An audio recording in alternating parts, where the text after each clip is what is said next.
حضرت ابو موسیٰ کہتے ہیں کہ ہم لوگ نبی صلی اللہ علیہ وآلہ وسلم کے ہمراہ ایک سفر میں تھے۔ جب ہم لوگ بلندی پر چڑھتے تو تکبیر کہتے۔ آن حضرت صلی اللہ علیہ وآلہ وسلم نے فرمایا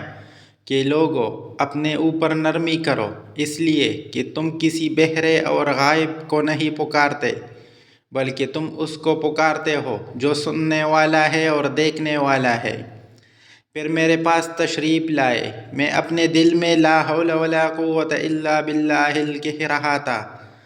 تو آپ نے فرمایا، اے عبداللہ بن قیس رضی اللہ تعالیٰ عنہ، لا حول ولا قوت الا باللہ کہہ، اس لیے کہ وہ جنت کے خزانوں میں سے ایک خزانہ ہے۔ آپ نے فرمایا، میں تمہیں ایسا کلمہ نہ بتاؤں جو جنت کے خزانوں میں سے ایک خزانہ ہو، لا حول ولا قوت الا باللہ